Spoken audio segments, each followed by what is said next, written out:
Hello everyone, and welcome to part 2 of our analysis of the Heaven's Ward 3.4 main scenario, Soul Surrender. In the first part, we discussed the Warriors of Darkness and what we have recently learned of the cosmogony of Hydaelyn, so if you missed that, check the description below for a link, but I would like to start today by taking a closer look at the role of Urianger in orchestrating these recent events, a role which I think may be easily overlooked.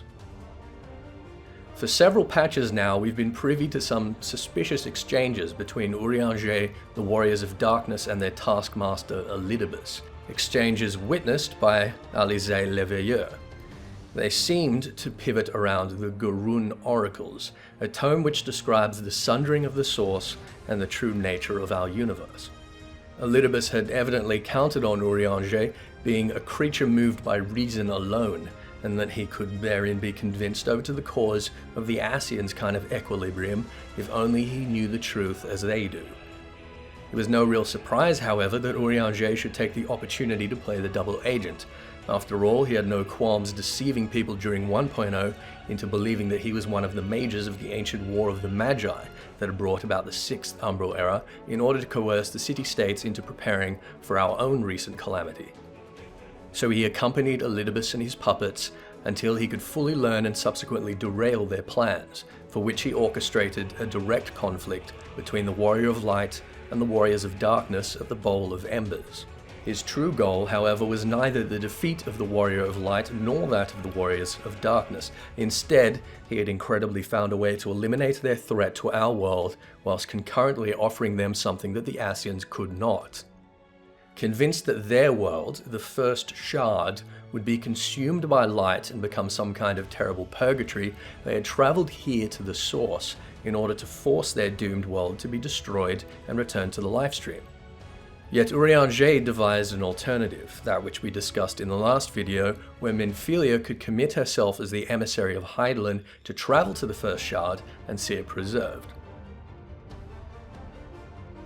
Although Urianger knew it would mean eliminating any chances to physically return Minfilia to Eorzea, bringing together the 6 crystals of light to personally travel into this place where otherwise only the Echo could take us, and the outcome it produced was not chance or providence. It was the machinations of Urianger or Geralt, which served to not only protect our world from these disillusioned warriors of the First, but to also save their entire world from destruction. One thing, then, that is important to take away from this patch is that we might be the defenders and saviors of this realm, but Urianger is the savior of the entire multiverse.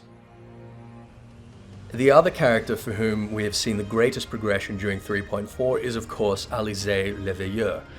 For those who didn't touch the Binding Coils questline, the last you would have seen of her was her expressions of contempt and disillusion with the leaders of the Eorzean Alliance not long into the story of 2.0, refusing to engage in their petty political games unlike her brother, and instead leaving to find her own way. The Binding Coil is, as much as it is anything else, a story of Alisaie carving a distinction between following her grandfather's footsteps merely out of respect and adoration, and finding a personal reason to share his vision and fight for the liberty and safety of Eorzea.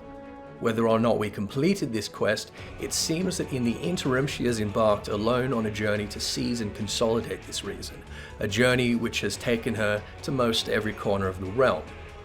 One of the tales from the Dragonsong War, titled A Mom in Her Shoes, check the link below, gives us a glimpse of this journey, parts of it as a sellsword and merchant, all of it as a vagrant, until she began to hear rumors of a band of primal slaying adventurers that she decided to investigate, and subsequently found a new purpose in pursuing these warriors of darkness. Now, while I was impressed that Alisaie has clearly grown far stronger and more confident than her brother had expected, that which certainly drew the most attention was the development of certain new martial talents. This scene, in which Alisaie produced her ethereal blade and made a point of mentioning that she'd been studying new disciplines during her travels, was incredibly reminiscent of another from 2.2, which served as a clear teaser for the ninja job. Even if we don't see a payoff in 4.0, we know for certain now that something very much like a red mage, mystic knight, spell sword, or rune fencer exists as a discipline in Eorzea. And when we refer back to Ilberd fighting in a not so dissimilar fashion back in 2.55, it seems very likely that this job is a tradition of Alamigo, albeit one so far overshadowed by the legendary monk, and I will not be at all surprised to see an official announcement trailer on this soon, perhaps even at FanFest this weekend.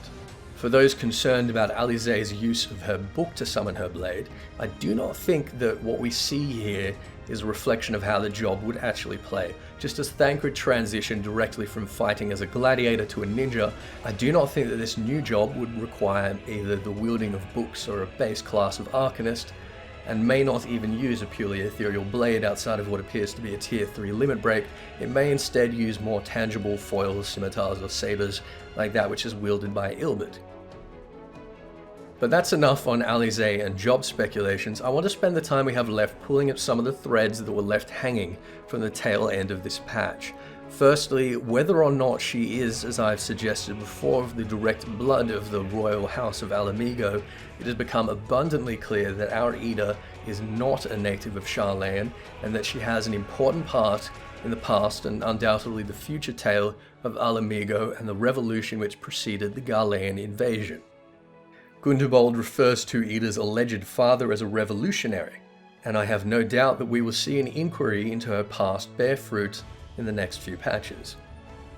Next, we find that the Scions have determined to each pursue their own interests and causes as they feel most justified and righteous, rather than operating codependently as they did throughout A Realm Reborn. This does, or should, include the Warrior of Light.